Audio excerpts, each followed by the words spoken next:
Holy snap, I'm actually getting a video out on time. Wow, that's just unlike me. But yeah, pushed through this. I really wasn't feeling making a video today. Like, oh man, I just want to sleep in more. But like, nah, man, just do it, man. You're up. Just do it. Just watch the episode and just do it. You don't need to be late. And think of other videos to do along the line. But yeah, here I am. Ooh, it's just busy for a retailer around this time. It really is. You get more stuff in, less room to put it up at, and it's just crazy all around. But nonetheless, we do our best. And speaking of this, watching this episode really felt like it was two different episodes. I really wish the first part of the episode was put into episode 7. I really do. I kind of feel like they could have cut off some of the trim fat of the last episode, episode 7, where she's goofing off and having fun, and put her being haunted by this blue cat. It would have made more sense. It felt like these two parts in this one episode, in episode 8, it just felt like there were two different episodes because the movie completely changed afterward, and it just felt like it didn't need to happen. Anyway, what I feel like they could have done with episode 7 is just have her just meet Blue Cat, fight the Blue Cat, win, and then she goes being stopped by a guildmaster, and then you see, well, she on her way to see the guildmaster, you see this elf chick going back into the town, and like, okay, who is this character? And could end like this. They did end it like that in a way, but it would have been better. It just felt like this episode was just two different episodes all at once, and it's just like, okay, interesting. One way to stop it. I digress. Um, was the fight too easy? Well, yeah, I think that's the point. I think the point is that Fran was incredibly powerful now, where she's one of the top members in the guild, but at the same time, it won't change the fact that she is still afraid of certain things, like how the blue cats really don't like the black cats. They would put them to sell them, put them in slavery, torture them and stuff. And the torture that Blue Cat was talking about was just over it. It made no sense. Like, okay, you cut off the ears and tail, they die halfway, but you still did more to them, and they're still alive. Somehow, even though you said they died, you put them on a tree, and then you said when you're done with them, then you threw them off to be eaten by animals. That made no sense. It was just overkill, completely one-dimensional character, and I think that's the problem, really, with the series. Let me wrong, I still like it. I still enjoy it. But damn, does it have flaws, man. One of the flaws is its many one-dimensional characters, And you see this with a lot of these kind of Japanese stories when it comes to swords and magic and dragons and stuff. You have way too many one-dimensional characters and then putting in the same scenarios that you see the others go through in different shows. And it's very a lack of creativity. So it's not just the West that has a lack of creativity when it comes to these storytellings nowadays.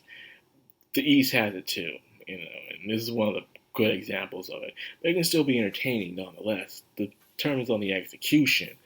But anyways, she was still afraid, nonetheless, of her being powerful. Looking for the sword, once again telling her, "You come a long way. You fought a greater demon. This guy is nothing to you. You shouldn't be afraid of him." And when she found that out, she lopped his butt, man. She took him off piece by piece. One thing I do respect about this series is that it's not afraid to go there, man. It's gonna be gruesome. It's gonna be violent.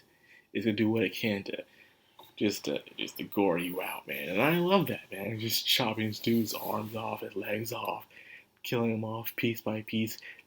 The tables have turned. Instead of her being afraid, he's now afraid. Can't believe that a black cat, a very weak kind of creature, is being overtaken by him. It's well, black cat overtaking him. It's crazy. You can't imagine, especially a female one. So it's unheard of. But thanks to the sword, she's able to do this now. So as she was about to go and take off the count, turns out she's not allowed to do that. He's still a very important member, despite how scummy he may be. he is still, once again, I said, nobility in ways, and there's consequences when you take on nobility, whether they deserve it or not. You know, you really gotta handle these things with care. You could cause a war, cause people around you to be screwed. Even if you're strong enough yourself, you can cause other things to happen to you and the people around you. So that's why I did like how she was stopped there by the guild master. Like, okay, let's not kill this guy. We need him alive, despite that fact. But he offered her a reward anyways. Now, this is where this show got truly interesting in this episode, is when the half elf Amanda shows up. And she's completely obsessed with Fran. She already everything Fran's been all about, and she's an A rank adventurer, so she's top notch, not S class. So I guess the adventure guild that they're in is not that advanced just yet, because the best guilds have S class warriors in it. So, anyways, the entire episode was hilarious. Her just stalking Fran, either way, from working at a shop for some reason selling cotton candy, being inside the place where you accept a request, being inside a library, showing up at the bath area, no matter what, her friend knows she can't do anything to her because she knows that she is way stronger than she is. Fran trying to escape, which she can, but nah, man. And despite how amazing Amanda looks, everyone still was afraid of her because she's the ace and she's kind of scary. She scared everyone except for the children because she has a little orphanage and she adores children. I feel like there's more to the story, which I know there's more to the story, but I'm not going to say anything. But there's a reason why she's very obsessed with Fran more than anything else.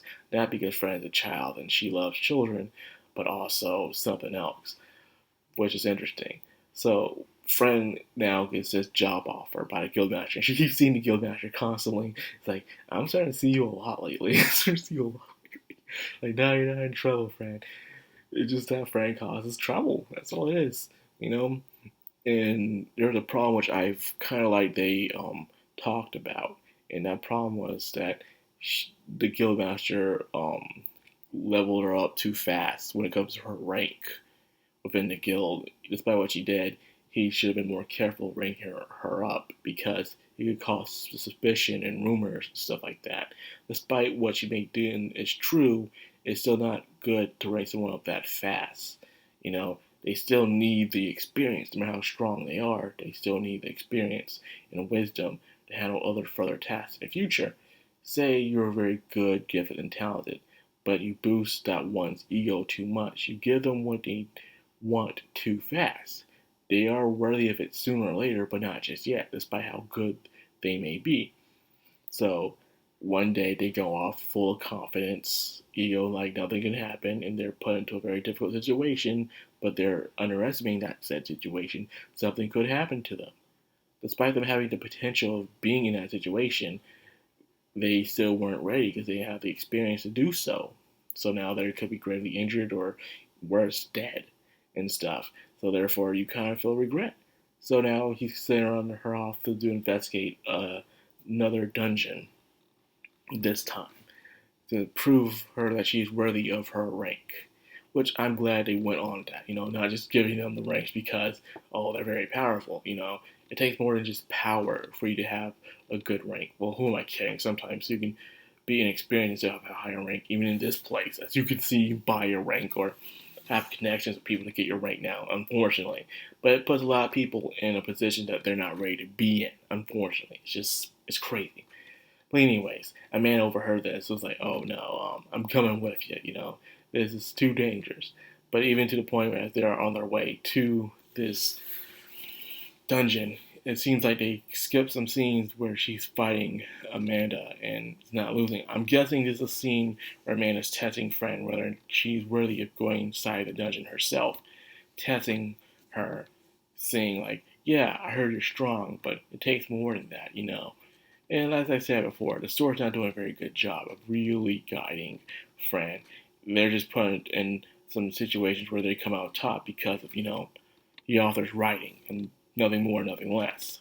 But anyways, I'm still enjoying the series nonetheless. I'm still waiting for Ginka to make his video where he talked about the animes of the season. I'm surprised he hasn't made that yet, we're only on the 8th week of the season of the anime. Usually he's on his stuff by the 4th or 5th week. But no, I guess he's busy.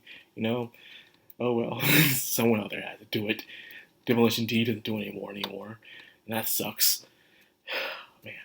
Anyways, I think I had the video on long enough.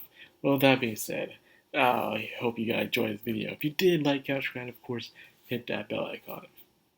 Now, this is the Madcrownxox. I'm Anime. Signing out. I think I need to sleep. I'll be honest with you. My words are being jumbled up in my head. I need to go back to sleep.